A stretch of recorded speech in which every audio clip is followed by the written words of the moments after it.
j'ai vécu des scènes personnellement. c'est un journaliste ah. à la RTS ak suma grande sœur bu ma bokkal ndey ak baay. bu am kayit yëpp. sama grande sœur bu ma bokkal ndey ak baay mu ngi doon wuyoo ci turu Ndey Mariama Sow. moo namp gàll jox ma. diggante hôpital régional bu Ziguinchor ak hôpital Silence bu Ziguinchor même pas 4 kilomètres. mu accouché ñu ngi ci weeru koor ci weer bi sax la woon. bi mu accouché Pape Sidi défaut de prise en charge médicale.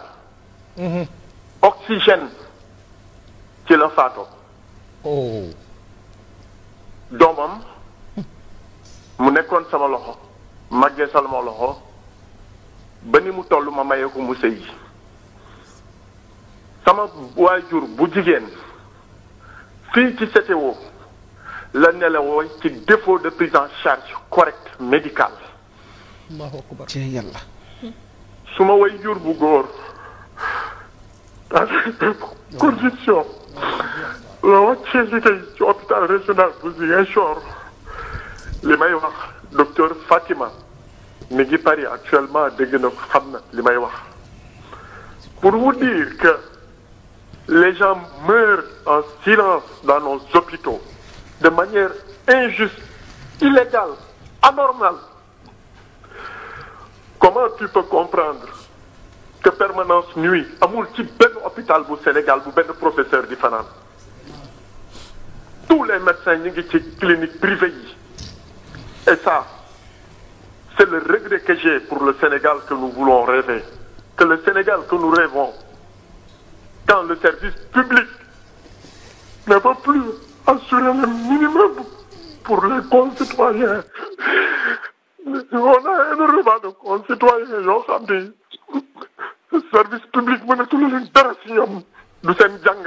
massa grand massa. du seen école du alimentation bu baax du service de santé bu baax tey jii lépp loo bëgg ci lu baax da nga naan nañ leen dem ci privé bi c'est pas normal et ce sont ces mêmes qui devaient servir le service public ñoom ñoo nekk dans le privé di xarmat du matin midi soir pour lan des gains de la vie ñu nekk fii di tabax ay immeuble du n'importe quoi 2 médecins qui sortent même pas 1 an ñu nekk dans un luxe insolent ci loolu la ñuy dund Sénégal. Comment on peut être dans une société qui se nomme le Sénégal, dans un pays qui se nomme le Sénégal à l'état actuel, pour nga faju benn vaccin pour nga am ko c'est un problème, vaccin de prévention, pour que nga am benn prise en charge médicale bu normal c'est un problème. Et on se dit dañuy nekk sur la voie de l'émergence. Il est bon de créer des structures, il est bon de construire, il est bon de faire, mais sans une conscience professionnelle, ce n'est que ruine de l'âme. Il ne faut pas que ñu ragal wax dëgg mooy mujj. Il faut qu'on assure le strict minimum dans les bas-fonds du Sénégal. Demal à Sédhiou, demal à Kolda où il n'y a pas un seul gynécologue. ngeen bëgg nit ñi duñu dee foofu dinañu dee tant qu'on continue à penser que le luxe c'est Dakar, tant qu'on continue à faire croire que c'est Dakar la vie, tant qu'on continue à investir à Dakar au détriment des régions, lii la ñuy jël. Il faut qu'on repense notre système. Suñu hôpitaux yi boo demee ce qui est le plus élémentaire mooy le service d'accueil. nga yegg si ñu ne la dal ak jàmm fan nga bëgg a dem demal ci hôpitaux yi ma main sur le très saint Coran ci weeru koor la ñu ne yàlla bu ma fanaan. Tu n'as même pas un interlocuteur fiable nga jógee fa nga dem dans nos urgences c'est des mouroirs qu'on est en train de créer en longueur de journée. Pas Sylvie, il faut qu'on repense notre système. Il faut qu'on repense notre système de santé. Il faut qu'on repense et que l'homme ñu xam ni que ni le Sénégal c'est pas les 4 coins de la ville de Dakar. Fii nii tey c'est devenu infernal. on apprend des leçons mais on les récite mal notre système de démocratie dafa war a am tey jii une démocratie territoriale et équitable amul pour nga am tey benn bëñ bu lay métti da ngay jógee dangee Touba ba Dakar pour nga gis sax nit faj la problème la nga bëgg opérer nekk urgence j'ai un vieux boo xam ni c'est li may wax suma collègue mi ngi may dégg Oumou Baldé moom laa mujj reyantel pour di ko ñaan ay service hôpital Fann fii ci lan koo xamante ni dafa indi prise en charge am ñu ni ko IPRES la ñu ni ñoom duñu sawaruñu koo programmer alors qu'il était dans un désarroi total mu indi prise en charge mais IPRES la parce que lan la il demandait de la liquidité ci temps tey liquidité boobu la ñu soxla woon parce que kii def anesthésie bi da nga koy fay à temps réel kii def ainsi de suite ainsi de suite ainsi de suite il faut qu'on repense notre système de santé sinon tous les jours les 80% yiy dee ci hôpitaux yi c'est par défaut de prise en charge médicale. ngeen baal ma ak. grand Abbas ngeen baal ma ak. jërëjëf. parce que c'est difficile ñu bëri dañuy toog on n'a pas tous les moyens d'embarquer à bord des hélicoptères wala des avions ñun fii la ñu am suñu premier centre de solution ça doit être le Sénégal suñu premier centre de solution alimentaire ça doit être le Sénégal et puis il faut qu'on mette tout le monde à contribution arrêtons de penser que le mal c'est les autres tey kii la ñun ñëpp ñu ngi koy jooy mais dans 2 jours on va tourner et verrouiller le système nekkaat ci leneen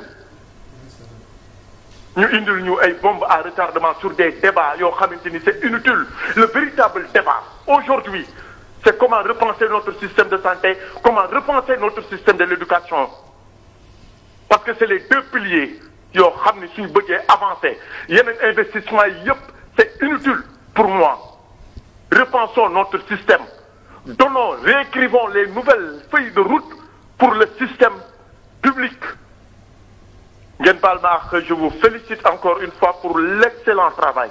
Merci. jërëjëf avec un plateau qui nous a permis aujourd'hui de vider parce que j'ai toujours voulu vider le mal que bu may traîner tout le temps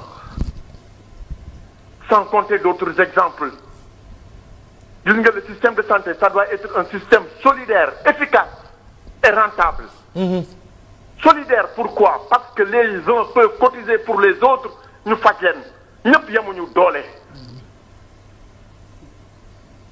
ça doit être un système performant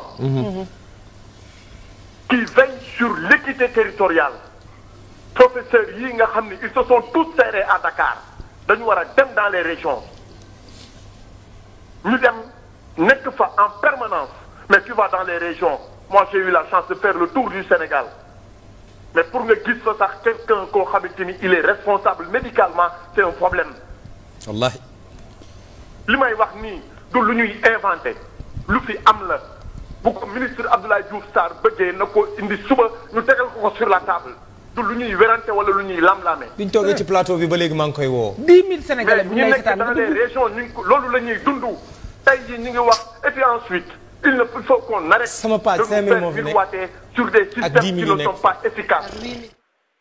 ay plan Sésame ci yooyu yëpp c'est bien beau mais l'essentiel c'est de mettre un système boo xamante ni ça va être un système efficace moins lourd accessibilité c'est bien beau proximité c'est bien beau mais li gën c'est que les médecins les professeurs soient accessibles ngeen baal ma ak je félicite ma sœur Bijou et je félicite ñëpp ñu toog ci plateau bi di ñaan yàlla lii na nekk un débat périn fi ngeen ko teg nii foofu la c'est ça la télévision c'est de prendre en charge en temps réel les préoccupations des Sénégalais loolu kese mooy def seen efficacité loolu moo leen may ndam ngeen baal ma ak maa ngi nuyu ñëpp di baalu ñëpp ak su ma xool fees na tooy na mais je pensais que il fallait que je vide parce que c'est l'opportunité que j'avais ngeen baal maa xaw asalaamaaleykum wa rahmatulahi taala wa barakatu. Bijou ce qui est plus intéressant mooy kii doon woote